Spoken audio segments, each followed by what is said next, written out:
nos hagas nunca perder el gozo de nuestra salvación.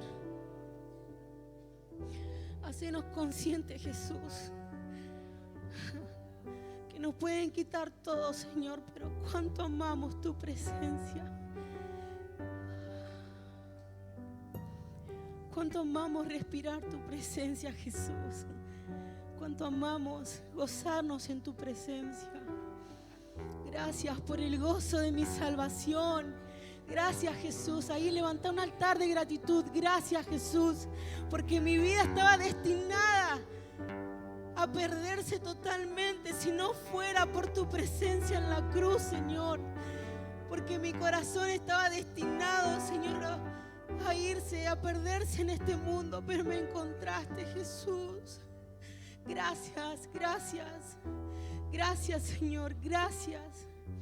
Cuánto amamos tu presencia, Jesús. Cuánto te amamos, Señor. Es tu persona lo que más queremos. Es tu presencia lo que más buscamos.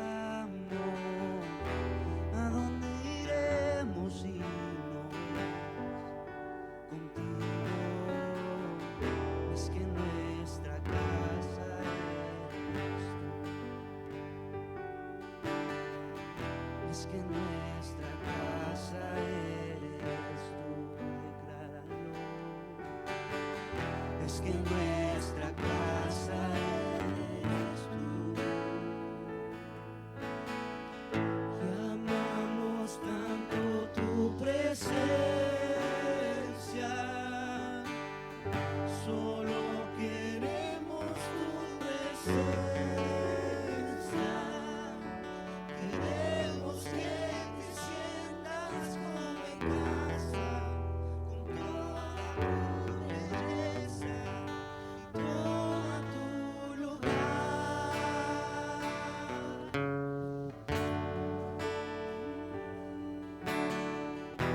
Es tu persona lo que más queremos. Es tu presencia lo que más buscamos. ¿A dónde iremos si no es contigo? Es que nuestra casa eres tú. Es que nuestra casa eres tú. Es que nuestra casa, es que nuestra casa eres tú. Amamos tanto tu presencia. Solo queremos tu presencia.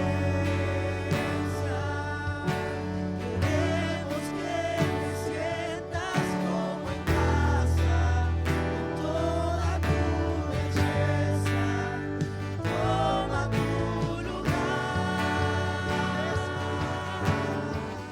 Amamos tanto tu presencia.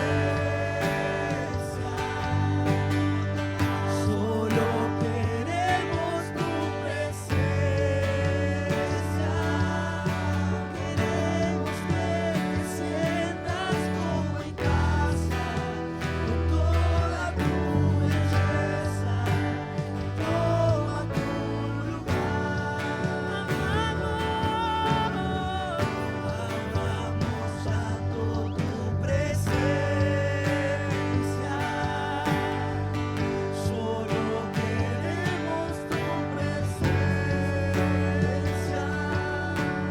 Queremos que te sientas como en casa, con toda tu belleza, y toma tu lugar.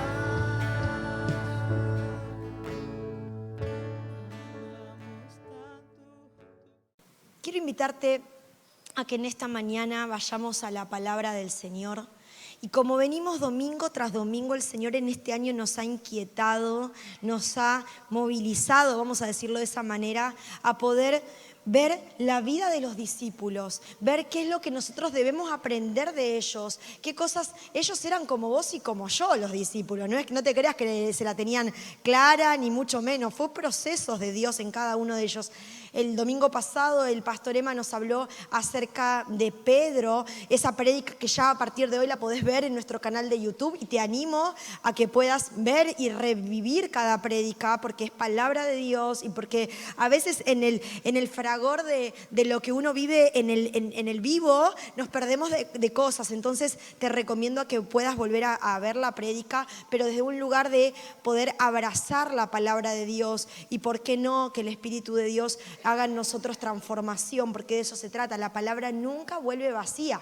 La palabra es viva, es eficaz. ¿Esto qué quiere decir? Quiere decir que la palabra, por más que la escuchemos, el mismo versículo, qué sé yo, por ejemplo, el Salmo 23, que lo sabemos hasta de memoria, cada vez que vamos a la palabra toma una vida distinta en nuestra vida y es hermoso poder meternos en su palabra. Por eso debemos hacerlo. Por eso no es una opción para los tiempos que corren.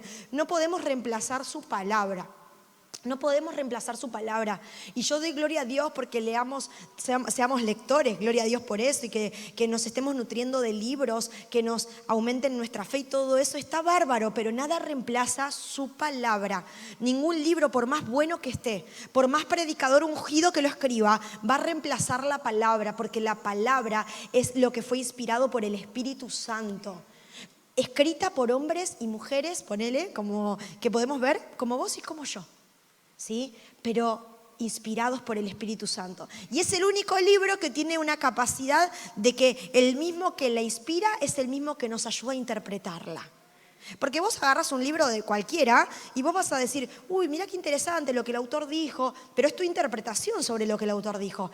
Con la palabra pasa algo hermoso y único. El mismo que inspiró es el mismo que nos ayuda a interpretar su palabra.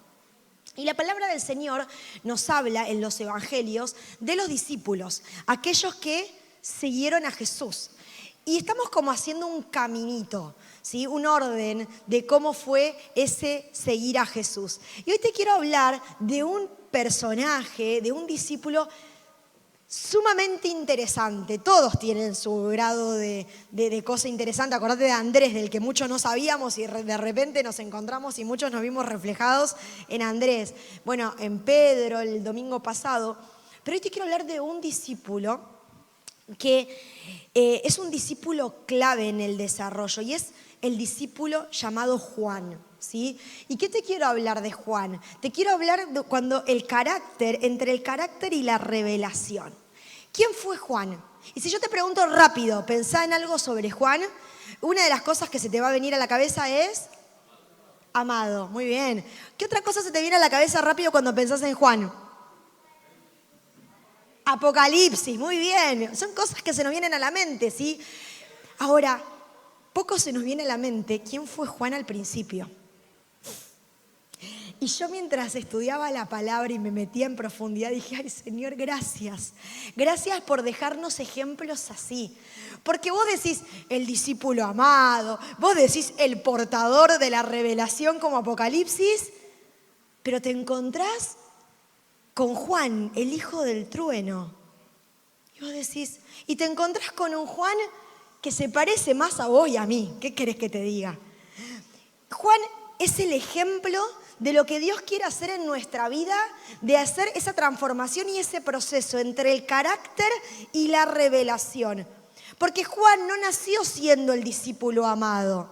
Juan no nació, su caminar con Cristo no arranca de esa manera, se convirtió en eso. Y eso es algo que te tiene que llenar a vos y a mí de esperanza, de que Jesús desde el principio ya vio el final, que desde el principio ya vio hacia dónde vamos conducidos. Pero no se queda con ese principio, gloria a Dios por eso. Porque lo que nos demuestra la vida de Juan es que Dios no usa perfectos, usa procesos transformados. Dios no usa personas perfectas. Dios lo que se vale, lo que usa son procesos transformados. Y yo quiero empezar contándote vamos a decir, la parte negativa de Juan. Vamos a tomarlo de esa manera. Aunque más que parte negativa, quiero pedirle al Espíritu Santo que abra tu entendimiento en esta mañana y que lo que yo te voy a compartir ahora, y eso un poco lo que estábamos también y oramos con el equipo de intercesión antes de arrancar el culto, fue que más que verlo como fallas de carácter, los cuales eran reales, lo puedas ver como cuestiones espirituales que muchas veces nosotros traemos.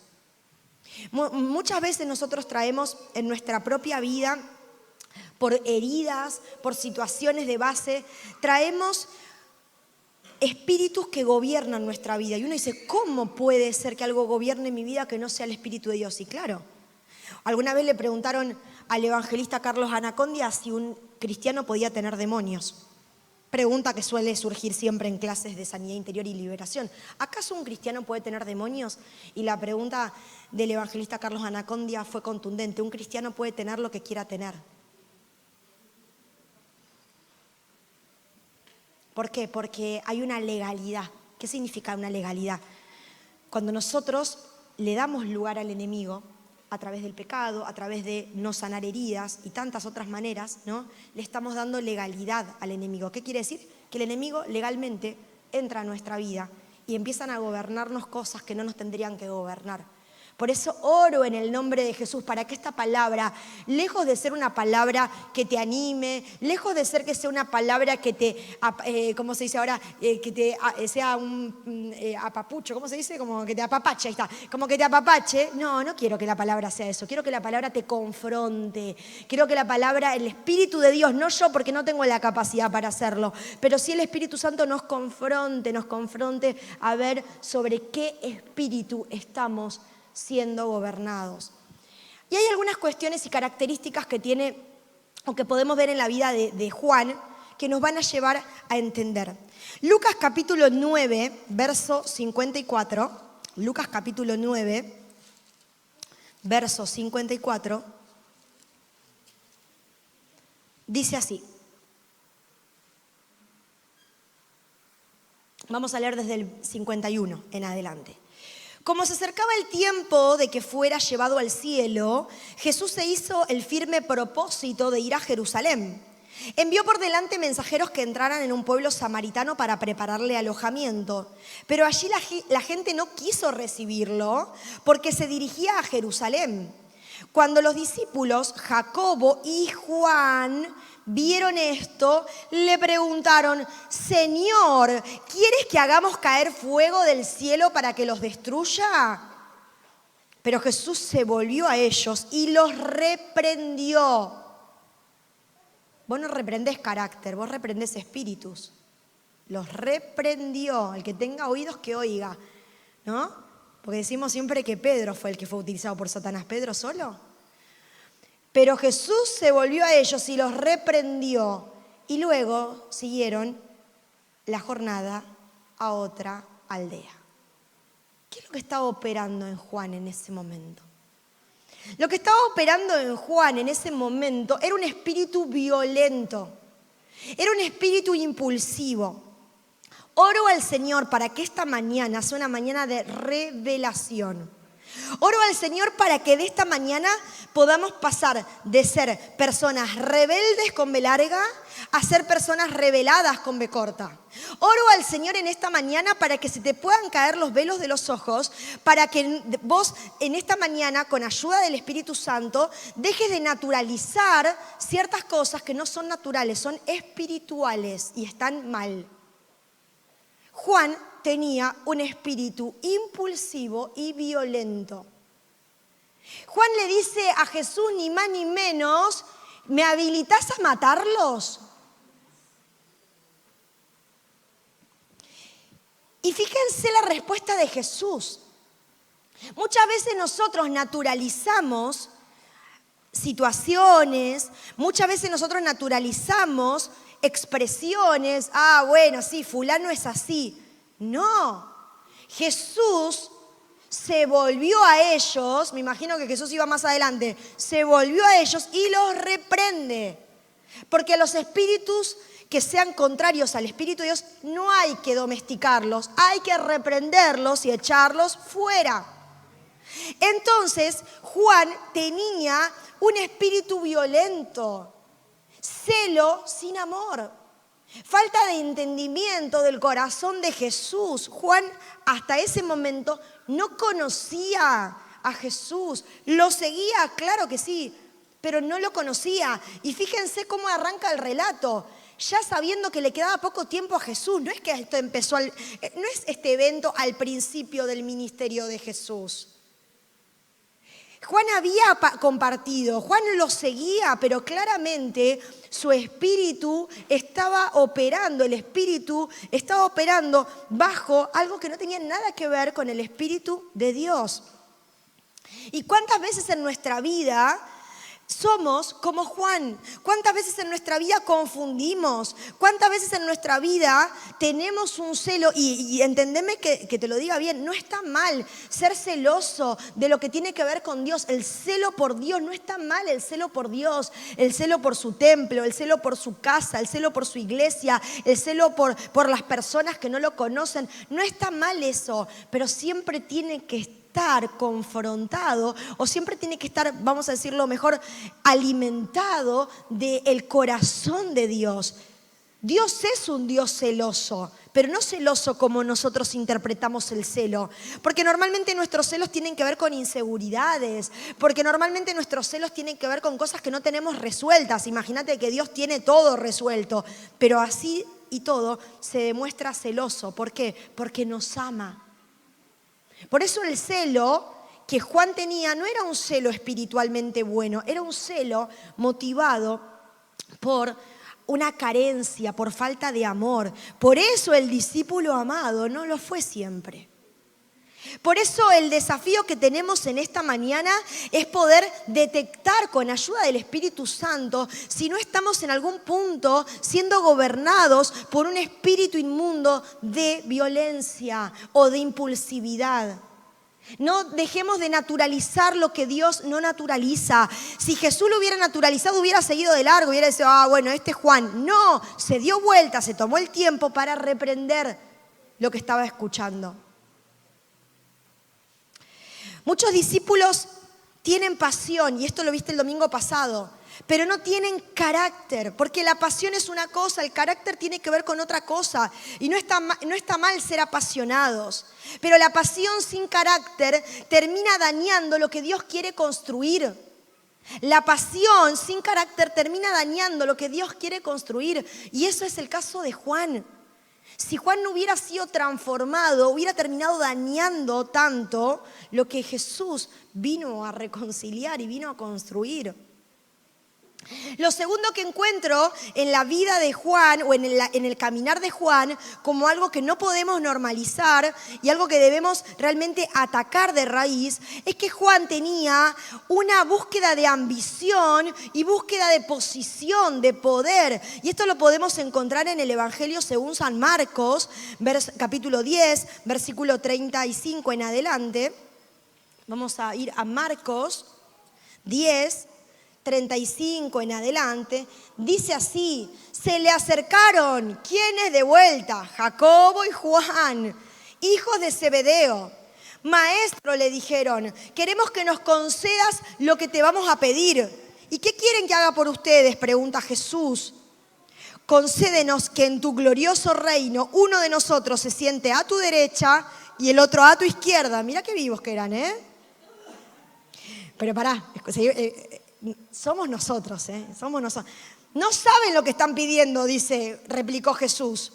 ¿Pueden acaso beber el trago amargo de la copa que yo bebo o pasar la prueba del bautismo con el que yo voy a ser probado? ¿Qué le está diciendo Jesús?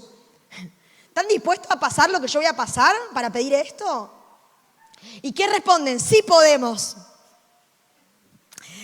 Ustedes beberán de la copa que yo bebo, le respondió Jesús, y pasarán por la prueba del bautismo con el que yo voy a ser probado. Pero el sentarse a mi derecha o a mi izquierda no me corresponde a mí concederlo. Eso ya está decidido. Y ahora viene algo tremendo, un paso de comedia. Los otros 10, al oír la conversación, se indignaron contra Jacobo y Juan. Se indignaron porque no se les ocurrió antes.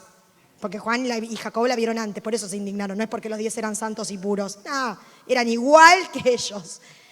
Pero ¿qué muestra? ¿Qué tenía Juan acá? ¿Qué es lo que estaba gobernando? Un espíritu de ambición, de búsqueda de posición.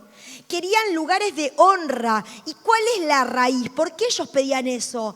Por cuestiones no resueltas, por inseguridades, por comparación. ¿Cuántas veces nosotros nos llenamos la boca diciendo, a mí no me tienen en cuenta? Y déjame decirte, hermano, hermana, con dolor en mi corazón, y te lo digo con temor reverente, no es que no te tengan en cuenta, es que vos querés ser visto, que es otra cosa. Hay que renunciar de una vez y para siempre con el espíritu de ambición, de búsqueda de posición, de querer ir por ese lugar cuando no se trata de eso, se trata de procesos en todo caso. Porque cuando la identidad no está sana, buscamos lugares en vez de propósitos.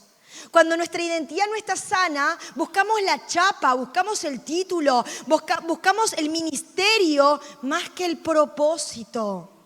Si vos tenés tu identidad sana, créeme, que hagas lo que hagas, lo vas a hacer con gozo, lo vas a hacer con alegría. Así sea, hacer actividades o hacer servicios a Dios que realmente son invisibles.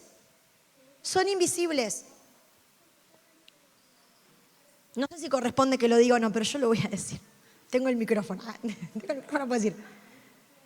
Vos tal vez no te diste cuenta hoy cuando llegaste. Está bien, no tenías por qué darte cuenta. Pero los que son buenos observadores sí se dieron cuenta. En el día de ayer hubo una familia.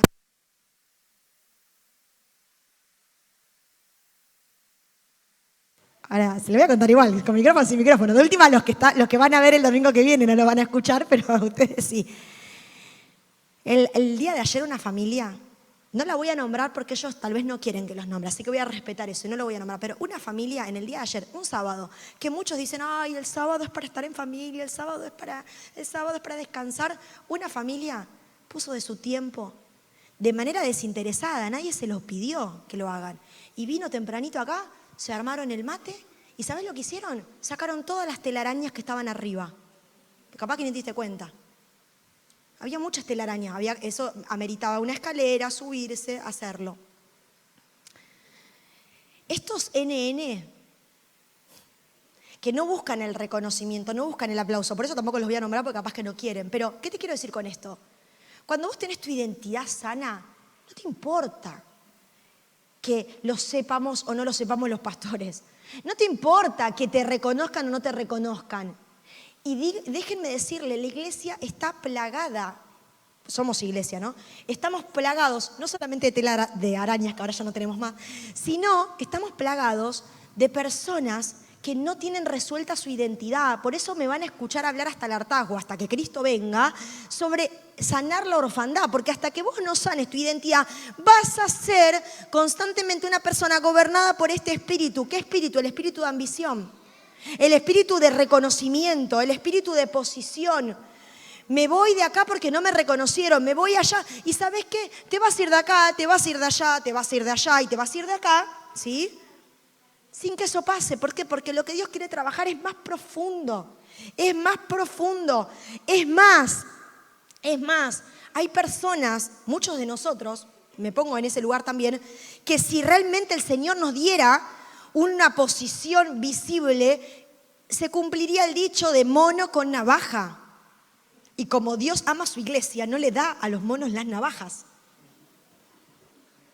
Por eso el Señor ama tanto a su iglesia que dice, prefiero que todavía no.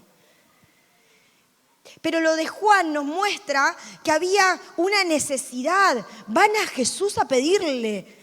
Y que los otros 10 se enojaron, dice que se indignaron, pero porque no se les ocurrió primero a ellos. Si se les hubiera ocurrido, lo hubieran pedido también. Y Jesús los confronta. ¿Cómo los confronta Jesús? Diciendo, ok, querés ese lugar, que de hecho no me pertenece a mí dártelo, porque eso es algo que le pertenece al Padre. Pero ponele, ¿vos querés ese lugar? ¿Estás dispuesto a pasar el proceso para eso? Y hoy la pregunta que te hace el Señor es, ¿vos querés? Anhelás tal vez cierto lugar de revelación, vamos a decirlo de esa manera, o cierta posición. ¿Estás dispuesto al proceso? Jesús lo confronta. ¿Por qué? Porque lo espiritual debe ser confrontado de vuelta, no hay que domesticar. Pero en Juan, en tercer lugar, vemos algo que a mí particularmente de los tres espíritus operando, para mí este es, te diría, el peor. El peor. Marcos capítulo 9, 38. Yo les aseguro que este versículo, créanme, nunca le había prestado atención. Y el Señor me llevó a este versículo y dije, pará. ¿Este es Juan el que está diciendo esto? Fíjense que dice Marcos capítulo 9, versículo 38. Dice, maestro, dijo Juan, vimos a uno que expulsaba demonios en tu nombre y se lo impedimos porque no era uno de los nuestros. ¿Qué hace Jesús? No se lo impidan, replica Jesús. Nadie que haga un milagro en mi nombre puede a la vez hablar mal de mí. ¿Qué hizo Juan? ¿Sobre qué espíritu actuó en este caso? Sobre un espíritu que me parece sumamente peligroso en el cuerpo de Cristo, el espíritu sectario. El espíritu sectario. ¿No lo querés no querés que suene tan fuerte? Bueno, el espíritu de la exclusividad espiritual. ¿Qué le dice Juan a Jesús? Jesús, mirá, felicítame Jesús, porque había un fulano que estaba echando fuera demonios, pero como no era uno de los 12, le dije, no lo podés hacer. Y Jesús le dice, ¿qué hiciste? No se lo impidan. ¿Qué creía Juan? Creía que por estar cerca de Jesús eran los únicos que tenían la validación para poder echar fuera demonios. Creía Juan de manera totalmente equivocada que eran los únicos que tenían autoridad. ¿Y esto de qué me habla? ¿Qué es lo que tenía Juan? ¿Cuál era la raíz de esto? Orgullo espiritual, falta de comprensión del reino de Dios. ¿Y cuántas veces nosotros tenemos ese mismo espíritu gobernando y operando en nuestra vida? Ay, no, esto no lo puede hacer sino... No, yo porque estoy... Pará. Es un espíritu totalmente dañino, el espíritu sectario. Es un espíritu totalmente fuera de la voluntad de Dios. ¿Cuántas veces nosotros lo hacemos desde ese lugar? ¿Cuántas veces nosotros miramos desde arriba? Ay, no, porque fulano no recibió la revelación. Pará. Una discusión que hemos tenido, discusión, no sé si es la palabra, pero una conversación que yo he tenido con varias mujeres de la congregación, esposas, es esto de ¿quién nos habilitó a nosotras, mujeres? ¿Quién nos habilitó a nosotras, esposas, para estar nosotras diagnosticando la vida espiritual de nuestros esposos simplemente porque oran distinto a nosotros? ¿Quién nos dio ese derecho?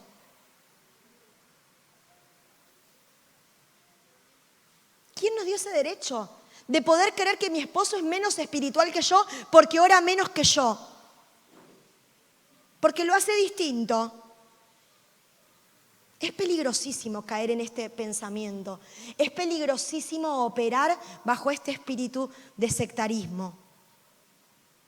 No está en el corazón de Dios. Y hay que reprenderlo. Y hay que atacarlo. Ese espíritu sectario que me hace creer, y porque yo hice tal cosa, puedo entonces... Porque yo hice tal curso, entonces puedo... A ver, echar fuera demonio no necesita ningún curso, hermano, hermana. Es simplemente tomar la autoridad dada por Dios. Ahora, que vos entiendas en el proceder de tu caminar espiritual que para hacerlo necesitas estar bajo una cobertura espiritual de una iglesia local, es buenísimo, son dos mangos aparte, pero no quiere decir que solamente lo puedan hacer. Vos podés hacerlo. Ay, pero pastora, yo no estoy en el Ministerio de Sanidad Interior. Primero que no hay Ministerio de Sanidad Interior en esta iglesia, te aviso por las dudas, porque estaba esperando que no hay Ministerio de Sanidad Interior. Porque la sanidad interior la tenemos que hacer todos. La sanidad, la liberación, todos fuimos llamados a hacerlo. Vayan en mi nombre, dijo Jesús. Pero no, muchas veces operamos como Juan. Y lo que es peor, y lo que a Juan le pasó, pobre Juan, le pasó de haberse inflado de orgullo y haberle dicho a Jesús, mirá lo que hice. ¿Viste cuando hay un dicho que dice, vas por lana y salís trasquilado? Claro, él fue creyendo que Jesús le iba a decir, che, qué bueno, está buenísimo porque estás protegiendo la sana doctrina. No, Jesús le dijo, no se lo impidan. Porque el inmaduro, como en el caso de Juan, va a competir. En cambio, el maduro va a celebrar que otros lo estén empezando a hacer. La persona madura espiritualmente va a celebrar que otro se anime a hacerlo. En cambio, el inmaduro va a competir, va a buscarle la vuelta para que el otro... No, lo hizo medio mal, ¿eh? ¿Y saben lo que es más triste de esto? Lo más triste es que este modelo de inmadurez y madurez, o de inmadurez particularmente, es muy triste cuando la vemos canalizada, la vemos capitalizada en quienes fueron padres espirituales. O sea, vos como papá espiritual de alguien, o hermano mayor, si querés sacarle el término padre espiritual, hermano mayor que llevaste a otro a Cristo, que lo llevaste a... Te tenés que gozar que tu hijo espiritual haga cosas aún mayores que las tuyas. De eso se trata la madurez. No de ponerle ahí el pie para que no crezca. Por el contrario. Pero debemos renunciar a este espíritu de sectarismo que nos hace creer que solamente somos unos pocos, el remanente, el que puede hacer las obras del Señor. El Señor quiere que su iglesia actúe. El Señor quiere que su iglesia... Me encanta con el tema del festival de Todos contra el Abuso que cuando me encuentro con personas nuevas que están ingresando a la congregación, me dicen, ay pastora, es que yo quiero servir pero no sé cómo hacerlo. Yo tampoco, no te preocupes. Cuando nosotros arrancamos tampoco teníamos idea y empezamos a hacernos y estamos todos en aprendizaje constante. Pero pareciera, ¿no?, que si no haces el paso 1, el paso 2, el paso 3, el paso 4, el paso 5, y viven haciendo pasos para después de todo eso poder hacer algo. El Señor te manda a servir donde se necesite, donde Él se está moviendo, ahí quiero estar, y ese es el corazón correcto. No cuestiones sectarias. Ahora, pobre Juan, ¿no? Le dimos con un caño, Juan, pero todo eso nos muestra y nos representa a nosotros, como iglesia de Cristo, qué cosas con las cuales tenemos que batallar, con las cuales tenemos que trabajar. Voy a volver un cachito al punto al espíritu de violencia o impulsividad de Juan, representado en Juan, que muchas veces esa violencia no es una violencia de te pego una piña, porque claramente no funciona así. Pero muchas veces esa violencia se genera desde la palabra, o lo que es peor, se genera desde la indiferencia. Y yo ser indiferente a mi hermano es estar operando bajo un espíritu de violencia, porque la Biblia dice que la indiferencia es como matar a mi hermano.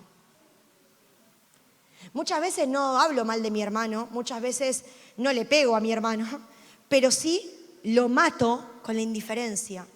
Y eso es operar bajo el espíritu de violencia. Debemos ser libres. Ahora, en el caso de Juan, vemos que también hubo un proceso transformador, ¿no es cierto? Y gloria a Dios por eso, porque nos queda esperanza para nosotros. Hubo un proceso transformador. Y yo agradezco a Dios que el Señor en su palabra ha decidido mostrarnos estos versículos incómodos de Juan. Porque si no, nuestra tendencia es idolatrar a las personas. Y si no hubiéramos tenido esto de Juan, que te acabo de leer, y seguramente hay más, hubiéramos idolatrado al que recibió la revelación de Apocalipsis, el discípulo amado. Porque tenemos una tendencia a idolatrar. Tenemos una tendencia a idolatrar a los hombres de Dios, a las mujeres de Dios, ¿no? Como si no fueran hombres y mujeres, ¿no es cierto? Pero hay aciertos en su carácter, un proceso transformador que se vio. En el Evangelio según San Juan, capítulo 13, hoy vine con la vieja escuela, ¿vieron? Porque ¿qué pasa? Se te queda la pantalla queda sin la electricidad, ¿y qué hacemos? Entonces hay que volver a la Biblia de papel. Volver a la Biblia. La Biblia me encanta porque está toda escrita y también me hace reflexionar eso. Juan capítulo 13, 23, ¿qué dice? Uno de ellos, Jesús está prediciendo la traición de Judas, ¿sí? Pensá en el contexto. Dice el versículo 23, uno de ellos, el discípulo a quien Jesús amaba, estaba a su lado. Ahí ya empieza como, ahora me quiero parecer a Juan. Juan eligió intimidad. Juan eligió acercarse a Jesús. Juan nos muestra madurez, porque Juan podría quedarse con estos retos de Jesús. Juan se podría haber quedado como muchos de nosotros nos quedamos ahí ay, no me quiero quedar cerca porque vos me retaste, vos me corregiste. Juan lo que dice su palabra es que se acerca a Jesús.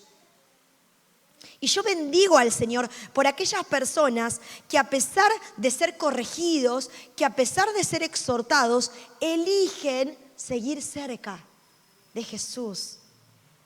Muchos de los que hoy no están en los caminos del Señor, muchos de nuestros hermanos que tanto amamos, están fuera del camino del Señor o están dormidos. ¿Por qué? Porque hubo una ofensa. En algunos casos, ofensas se podría decir cotidianas, pero en algunos casos las ofensas tienen que ver con correcciones hechas y que no supieron capitalizar esa corrección y verlo como una bendición, sino que por el contrario, esas correcciones hicieron que se anule su vida espiritual. Qué triste eso. Juan no se quedó en que lo haya reprendido. Imagínense que Jesús te reprenda, está diciendo que hay algo. O sea, si Jesús hoy está acá como una persona de carne y hueso y nos reprende, es porque nos las estamos recontramandando. Y ahí tenemos dos posturas que hacer o dos respuestas que dar. O me enojo y mi corazón se llena de ofensa ante Jesús. ¿Cómo me va a reprender? Hasta Juan lo podría haber dicho. ¿Cómo me vas a reprender? ¿Cómo? También acá hay una... Ay, hay tanta enseñanza en esto, ¿no? Porque otra cosa que escuchamos, no, porque no hay que corregir en público. Bueno, pero Jesús en algunos casos corregía en público. Bueno, pero era Jesús, te dicen algunos. Bueno, pero... Obviamente que uno siempre vela por hacerlo de manera que no dañara a la persona, pero a veces es necesario la corrección en público. ¿Para qué? Para forjar carácter. ¿O cómo crees que se te va a forjar tu carácter? La permanencia hizo que se acerque a Jesús. Juan se acercó a Jesús y dice que cuando Jesús estaba diciendo algo tan íntimo, dice el versículo que él estaba a su lado. Estaba a su lado, estaba cerquita. Juan aprendió a permanecer en momentos difíciles. En el mismo Evangelio de Juan, en el capítulo 19, verso 26, ya con la crucifixión, dice: cuando Jesús vio a su madre y a su lado el discípulo a quien él amaba, dijo a su madre: mujer, ahí tienes tu hijo. Y luego dijo al discípulo: ahí tienes tu madre. Y desde aquel momento ese discípulo la recibió en su casa. ¿De qué discípulo estaba hablando? De Juan. O sea, Juan, ¿dónde estaba situado en el momento de la crucifixión? ¿Dónde estaba? A los pies de esa cruz. Juan aprendió a permanecer en los momentos difíciles. Y yo me imagino, no sé si habrán ese tipo de diálogos en el cielo. Me imagino a Pedro reagrandado diciendo: bueno, yo caminé sobre el agua. Me imagino a Pedro diciendo: sobre mi declaración, el Señor dijo que sobre eso se va a fortalecer la iglesia, me imagino a Pedro, que en tema de orgullo no le faltó. Y me imagino decirle a Juan: bueno, está todo bien, Pedrito, pero el que se quedó en las pies de la cruz fui yo. ¿Vos dónde estabas? Me imagino si esos diálogos hay en el cielo, de amigos, de decir: ay, ¿dónde estabas? Ah, cierto, lo habías negado. Me imagino a Juan. Ay, quisiera ver esas charlas. Pero Juan permaneció en los momentos difíciles. No fue perfecto, Juan, ya lo vimos, pero fue fiel. No fue perfecto, Juan, pero se quedó. Y la permanencia es lo que te va a hacer un íntimo de Jesús, permanecer en momentos difíciles. Yo lo he dicho mucho y lo voy a seguir diciendo, siempre a riesgo de que alguien se ponga celoso, pero bueno. Yo bendigo la vida de Pato. Pato, ¿sabes cuánto te quiero? Patito que está ahí. Cada vez que Pato se pone acá a ministrar, Pato tiene autoridad, no solamente por su vida con el Señor, sino la autoridad que tiene Pato para ministrar es la autoridad de la permanencia. Si hay alguien que fue exhortado, fue Pato. Y el tipo se quedaba. Y la pregunta era, ¿va a venir el domingo? Y venía el domingo. Y se quedaba. Y eso es lo que le dio autoridad. No es que sea perfecto, Pato, ni que ya lo haya logrado todo, pero tiene autoridad de permanencia. Y yo siempre lo digo, y no quiero con esto generar ni celos, ni mucho menos, pero, y si se ponen celosos es porque no están sanos. Pero en el ministerio de adoración, yo digo, Pato es el ejemplo de permanencia. Y yo bendigo tu vida, Pato, me enseñás tanto con tu vida de permanencia en tiempos difíciles. Hay personas que el 10% de lo que hemos retado a Pato y no vienen nunca más. Y Pato seguía, y Pato venía. A pesar de que muchas veces enojado, ¿o no, Pato? Enojadísimo, pero el tipo permanecía. Permanecer en momentos difíciles es lo que te va a dar autoridad. Por eso cuando Pato habla en el ministerio de oración todos escuchamos. ¿Por qué? Porque hay una autoridad ganada de la permanencia. Juan, mira, te estoy comparando con Juan, Pato, te tenés que ir de acá como... Te estoy comparando con Juan, el discípulo amado. Pero ¿qué te quiero decir con esto? Permanecer en momentos difíciles, cerca de Jesús, aun cuando las cosas se ponen duras, aun cuando... Y yo sé que muchos de ustedes van a decir, no, pero yo permanezco. Y una de las manifestaciones de la permanencia en tiempos difíciles es permanecer congregándote, por ejemplo. Estoy tocando un punto. Permaneces congregándote, permaneces yendo al grupo de crecimiento a pesar de lo que la líder compartió o el líder compartió, a mí no me gustó. Permanecemos. Eso es clave para ser un íntimo como lo fue Juan. Juan se dejó transformar. ¿Cómo pasamos del hijo del trueno? ¿Cómo pasamos del que dijo, ¿me habilitás, Jesús, para que descienda fuego del cielo y los consuma? ¿Cómo pasamos de eso a lo que dice primera de Juan 4:8, que dice que, ¿cómo dice Juan? Dios es amor. ¿Qué pasó en el medio? Su mensaje cambió porque su corazón cambió. Y muchas veces nosotros queremos cambiar el mensaje sin pagar el precio de cambiar el corazón. Tiene que cambiar nuestro corazón para que el mensaje cambie. Yo sé que muchos de ustedes que están acá luchan, y literal, yo sé que luchan, con que tienen un mensaje muy fuerte, muy duro, muy legalista, vamos a decirlo con todas las letras. Tienen un mensaje muy legalista y yo sé que luchan por eso. Sé que son personas preciosas, hijos e hijas preciosas de Dios, pero que luchan con ese legalismo de esta cuestión de esta es la consecuencia y esto y esto y esto. Yo sé que hay muchas personas que luchan con eso. Deja de luchar con el mensaje. Lucha porque Dios transforme tu corazón. Porque hasta que el corazón no sea transformado, no va a cambiar tu mensaje.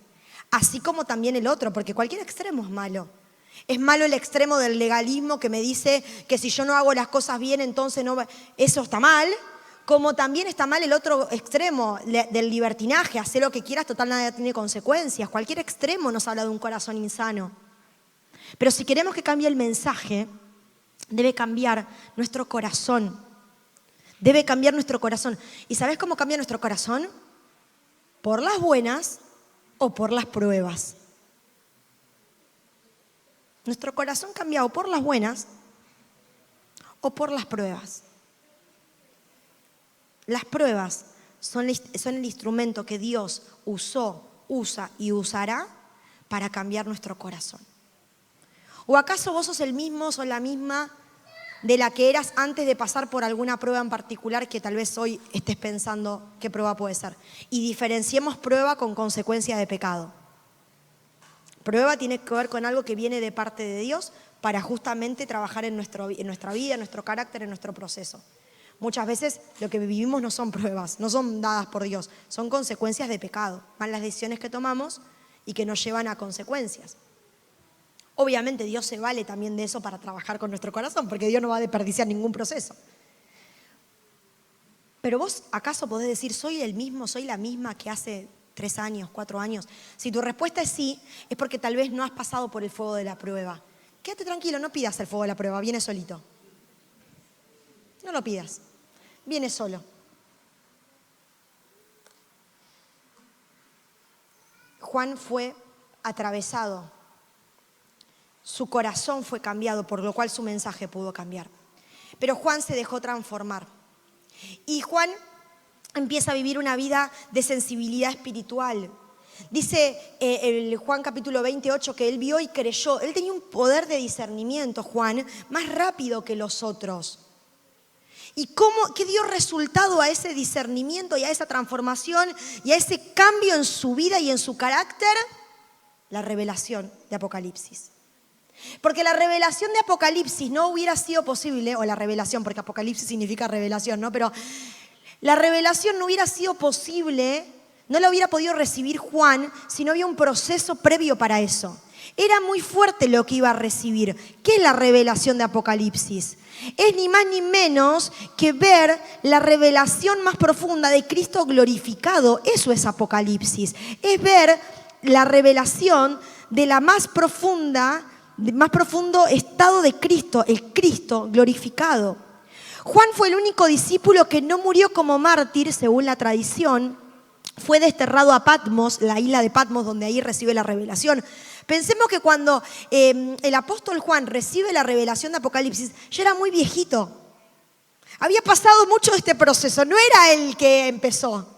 Había un proceso y él recibió la revelación más profunda de Cristo glorificado. Dice Apocalipsis capítulo 1, verso 9 al 10. Yo, Juan, estaba en el Espíritu en el día del Señor, y ahí arranca la revelación. Un hombre que había aprendido a estar en el Espíritu con mayúscula.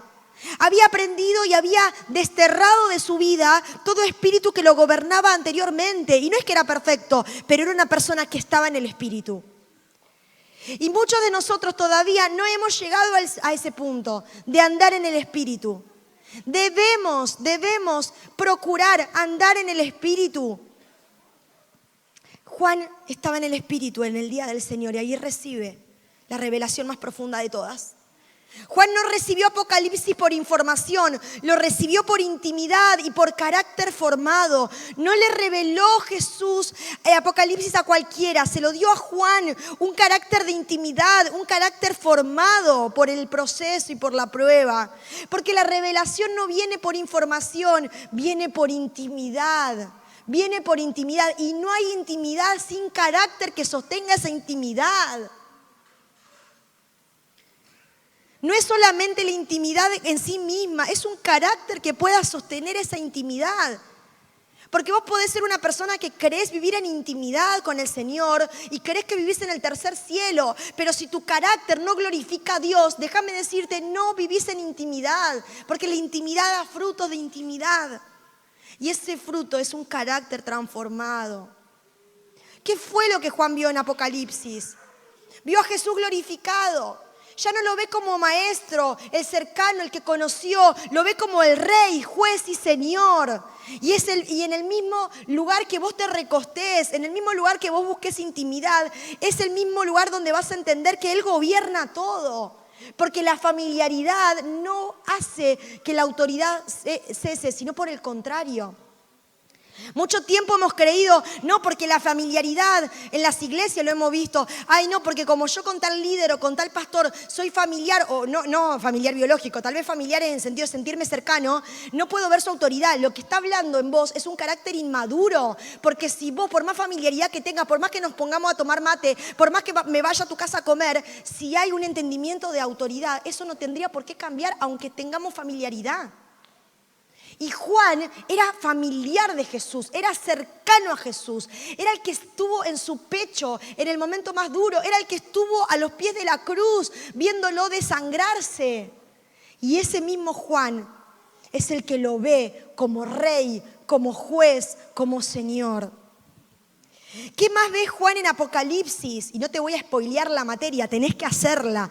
Ve la eternidad y ve el trono, ve el cielo abierto, ve acceso espiritual. Por eso déjame decirte que materias como la damos en esta casa, Apocalipsis, no es información, es profundidad. Tu vida cambia, déjame decírtelo. Y no te estoy haciendo propaganda para la materia porque no la necesitamos. Te estoy diciendo que no es información, no es, saber que los sellos, que lo no. No, es que te cambia la manera de ver a Cristo.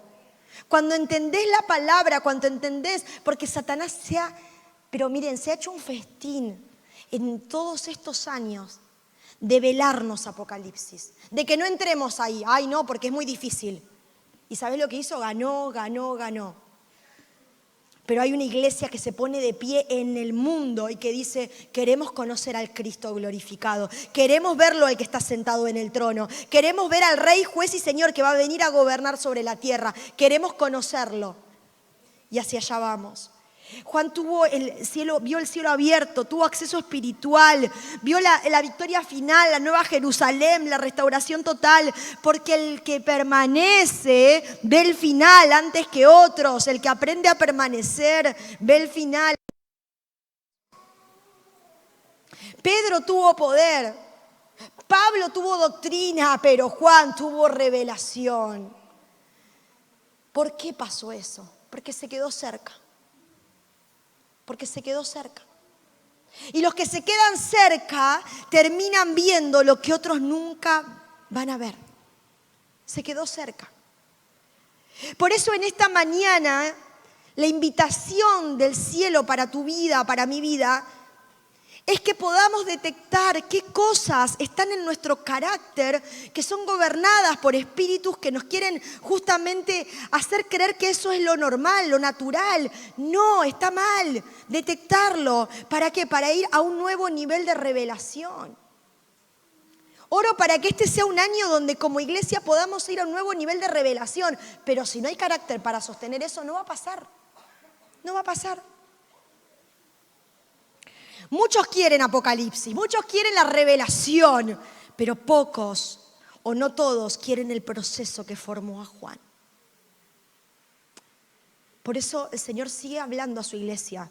Soy un Dios de procesos. Soy un Dios de procesos. Soy un Dios de procesos. Queremos revelación, pero no estamos dispuestos a pagar el proceso de la intimidad. Queremos intimidad, pero no estamos dispuestos a pasar por el proceso del carácter. En otras palabras, queremos la gloria, pero no queremos la cruz. Y estamos próximos a celebrar la resurrección. Pero para que haya una resurrección, tuvo que haber una cruz. Y tuvo que haber un viernes de silencio. No podemos saltearnos al domingo de resurrección.